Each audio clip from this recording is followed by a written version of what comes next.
Bueno, antes que nada, buenas tardes, bienvenidos a este primer panel de la Carpa 2 del Encuentro Nacional contra la Violencia Institucional. En primer lugar, queremos agradecer a todos los presentes, los que hayan podido estar en el acto inaugural que se hizo recién en el Congreso. Vendrán un poco con algunas de las ideas que vamos a charlar. Para aquellos que no, les vamos a hacer una brevísima introducción que tiene que ver con el sentido de la campaña.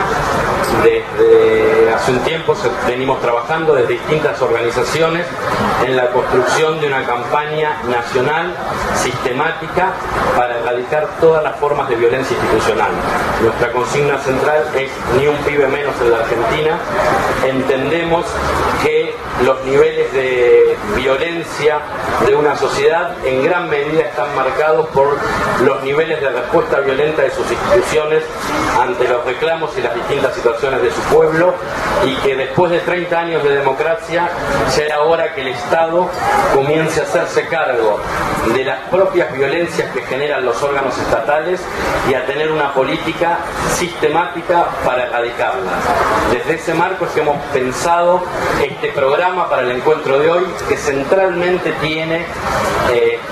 su esencia en la presencia de los protagonistas. En las distintas carpas, en las distintas charlas están los familiares, las víctimas de la violencia institucional. En las distintas charlas, en las distintas carpas también están los diferentes referentes de organizaciones políticas, sociales, sindicales,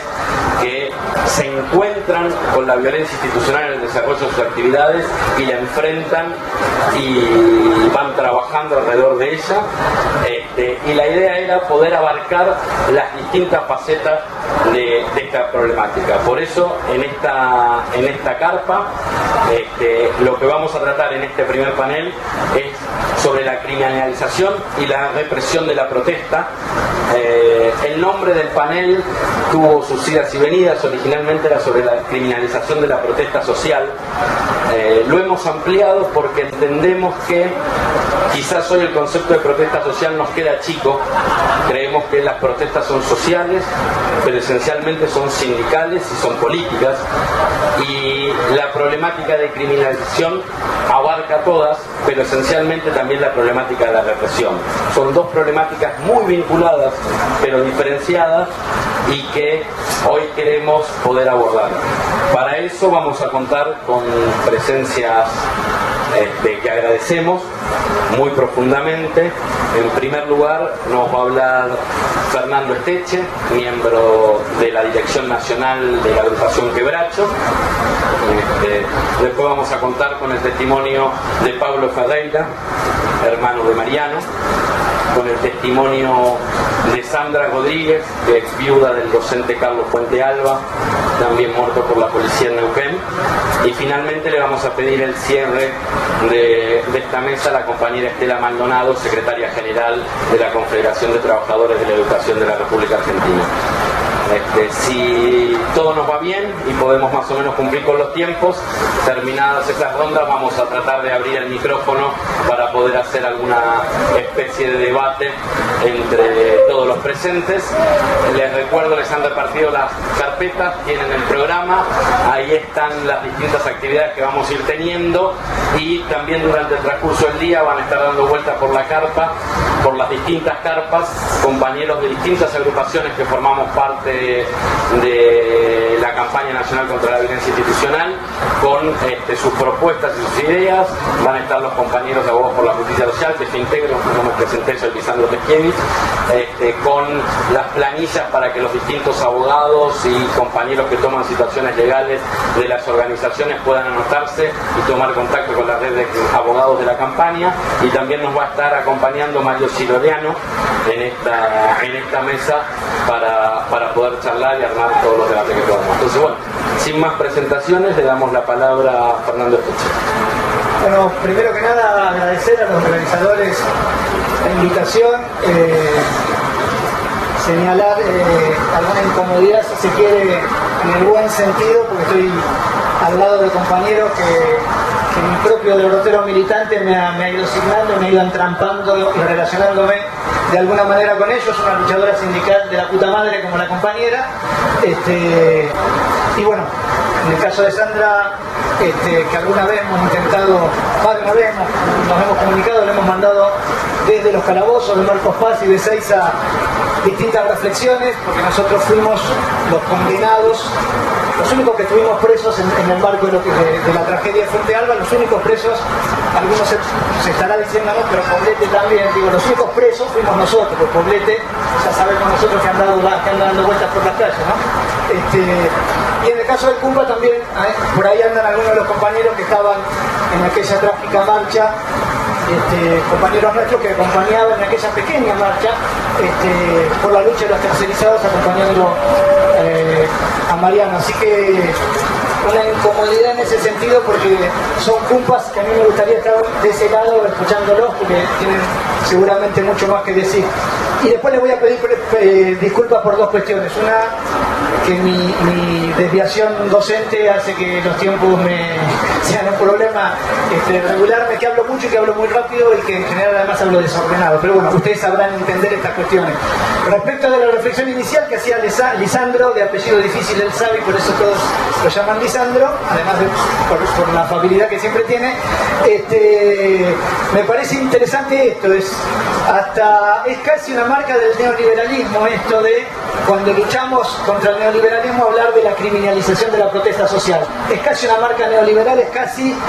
una huella que nos dejaron en nuestra formación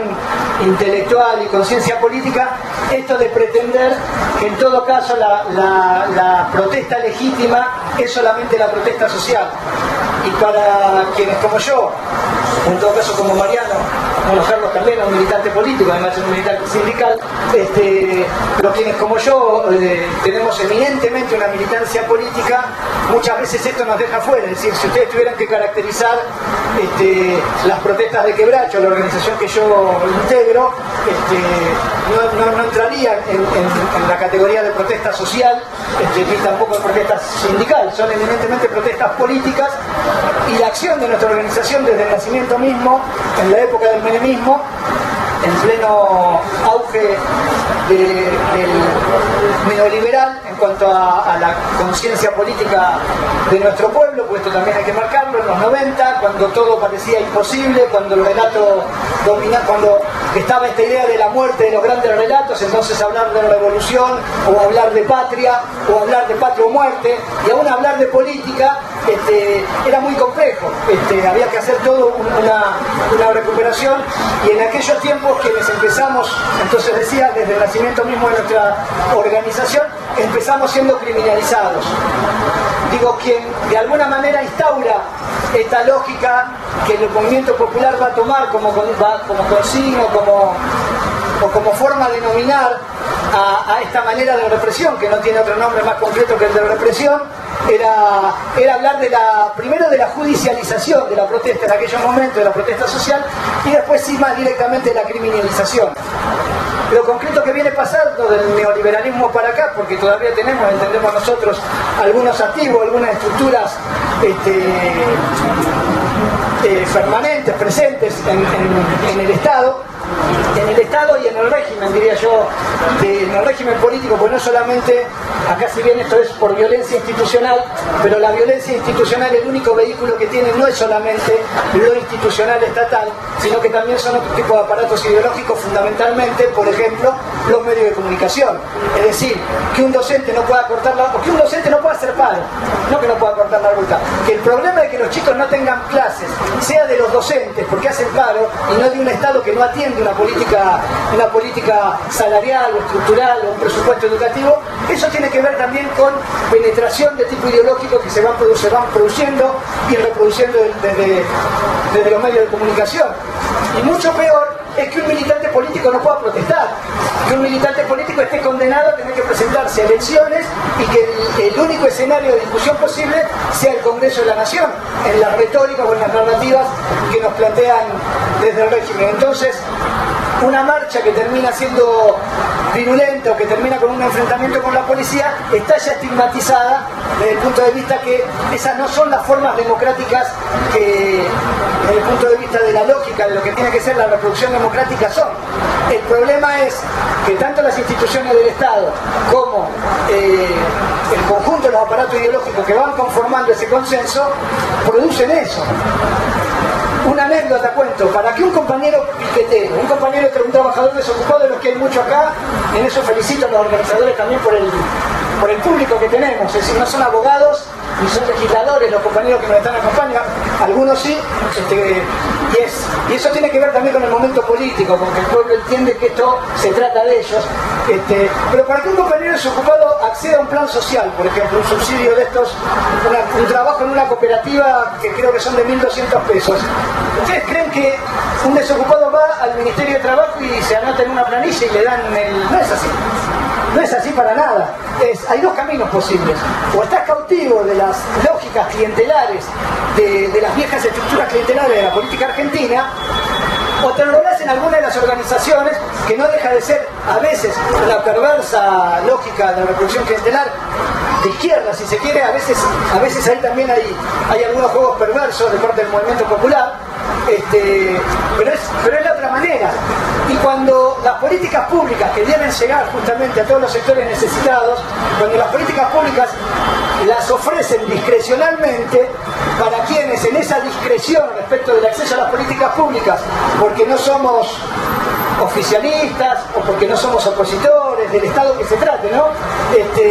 La única manera es el repertorio de protestas disruptivo. Es decir,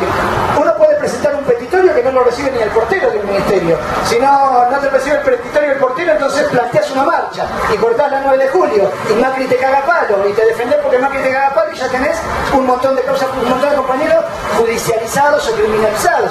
Pero como eso no resolvió el problema, tenés que hacer otra marcha y tenés que romper las pelotas, porque eso es así de concreto. Es decir, lo disruptivo es como cuando los compañeros tienen que hacer paro. Es decir, ojalá se pudieran encontrar otras maneras, pero el paro de los japoneses que lo hagan los japoneses.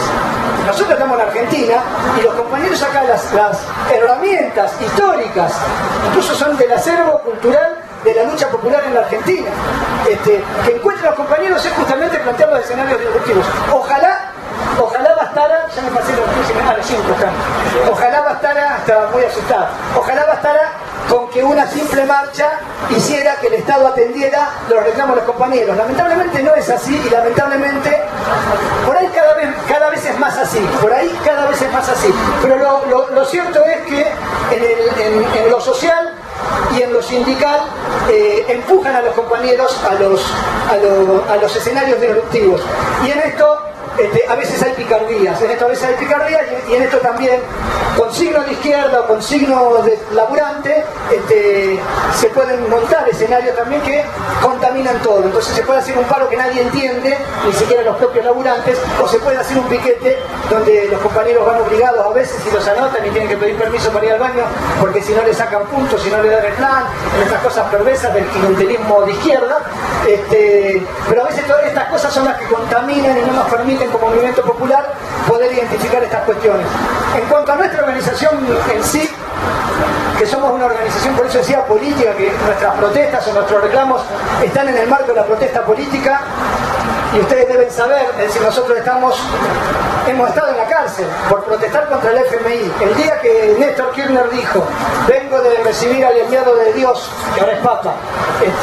y ahora me voy a recibir al enviado del diablo, que ahora no es Papa, pero que más o menos, que Rodrigo Rato, que fue en aquel momento el enviado del FMI a la Argentina, ese día nuestra organización hizo una protesta contra la injerencia del Fondo Monetario en Argentina, y la infantería de la policía cargó contra nuestros compañeros porque no les parecía que pudiéramos llegar. Queríamos llegar a ustedes, a algunos por ahí les parece una locura, nosotros queríamos llegar hasta el lado de Rodrigo de Rato. Cuando Rodrigo de Rato, en una comunicación periodística 2 días antes, le preguntó a un pibito de estos de CQC qué pensaba del hambre que generaba el FMI, y Rodrigo de Rato dijo, a mí no me importa, y lo empuja. Nosotros queríamos llegar hasta Rodrigo de Rato a manifestarles, si quieren ustedes, con una gran carga de impotencia, si quieren con una desde el punto de vista de la inteligencia política, capaz que no era lo más inteligente llegar a Rodrigo de Rato, como capaz que no fue inteligente cuando le prendimos contra el local de Sovich, cuando enterados del fusilamiento de Carlos Fuentealba, enterados casi en vivo, porque América de Guardia, que estaba en el hospital de Neuquén, de puta casualidad era la mamá de un compañero nuestro, entonces nos dicen en el momento como la realidad de la situación, y nosotros nos cargamos de indignación, no de la pose indignada del militante que se indigna en pose porque sabe de qué hay que indignarse y de qué no. La verdad es que nos cargamos de indignación porque tuvimos un mecanismo de identificación inmediato, porque somos compañeros de nuestra organización, hemos construido juntos la Aníbal Verón con Darío Santillán, por ejemplo, porque nuestra organización a nivel desocupado se llama Aníbal Verón, y la familia Aníbal Verón está con nosotros, que son de los fusilados, porque compañeros de corriente nuestros fueron fusilados una semana después que la Alianza asumió el gobierno allá en el Puente de Corrientes. Entonces no nos costaba mucho identificarnos con un fusilado, que cuando le escribíamos a Sandra le decíamos, Carlos tendría hoy la edad que tengo yo, y tenía 2 hijas de la edad de mis hijas. Era absolutamente lógico que nos identificáramos. Los pibitos del Poder Judicial, esos que su sueño es ser jueces, esos que miran a la gente de mierda y quieren ser gente de mierda, en las indagatorias, que a mí me la hace el juez porque yo soy yo, pero a mis compañeros que hacen, que revuelven olla popular, que son pobres, que andan con la ropa andrajosa, o qué sé yo, le planteaban, 2 me quedan, entonces le planteaban, ¿por qué tienen que ver ellos? Algunos analfabetos, ¿qué tienen que ver ellos con un fusilado, con un maestro fusilado en Neuquén? Si son de Buenos Aires y algunos analfabetos. Fíjense qué lógica, fíjense qué lógica. Y estos dispositivos, iba a ser más larga la anécdota, pero la corto, digo, estos dispositivos que se dan en el Poder Judicial, que después nos lleva a un juicio, y después los jueces que nos condenan son tipos como Pons, que lo persiguió a Norman Brisky por firmar una solicitada, tranquilamente hubiera perseguido a Rodolfo Walsh por su carta a la Junta, el juez Pons, el juez Gordo estaba en el juzgado de la jueza Pons de Lomas de Zamora y está investigado por ser uno de los que legitimaba, legalizaba el secuestro de los nenes desaparecidos en el juzgado de familia de Lomas. Y el otro juez Laurent Bebere, que ante los desaparecidos y los asesinatos en la represión de la toma del cuartel La Tablada, fue sancionado por la Comisión Interamericana de Derechos Humanos por hacer la vista gorda ante esos delitos flagrantes de parte del Estado. Entonces esos jueces todavía son jueces, esos son los que no quieren que se reforme el Poder Judicial, esos son los que están tranquilos con la Constitución neoliberal que tenemos, esos son los que nos condenaron a nosotros a 4 años de prisión por haber emprendido, termino con esto, una acción política contra el local de Fuentealba, de la que yo no participé, pero se lo dijimos a los jueces. No participé porque no estaba en el lugar, pero hubiera estado, y quisimos prenderlo fuego, porque esa es la verdad. Y ustedes no se explicarán, ustedes saben que a Sovich le chupa un huevo el local prendido fuego. Fue la manera en que mis compañeros, que esta ciudad desprecia, que esta ciudad no los quiere ver limpiando vidrio, no los quiere ver haciendo malabares, no los quiere ver por feos, porque la pobreza es fea, esta ciudad que los desprecia, ellos se vinieron en tren a las 7 de la mañana, porque no tenemos aparato, no pagamos micro, nada, se vinieron cargados de bronca, cargados de indignación. Y lo ven a Sovich sonriendo, proponiendo seguridad y educación como propuesta política en su candidatura a presidente, y no encontraron otra manera. Puede ser absolutamente torpe, si ustedes quieren, sí,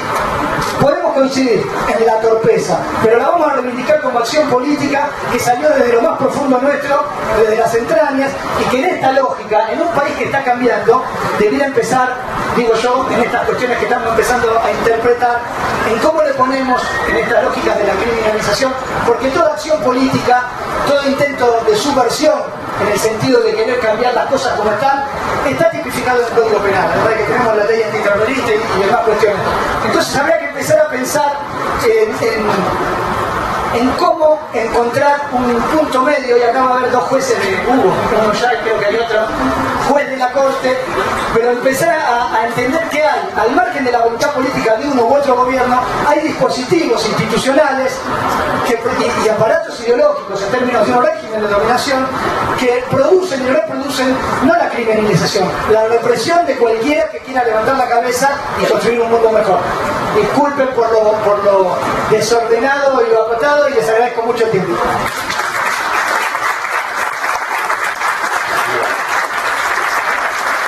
Muchas gracias, Fernando.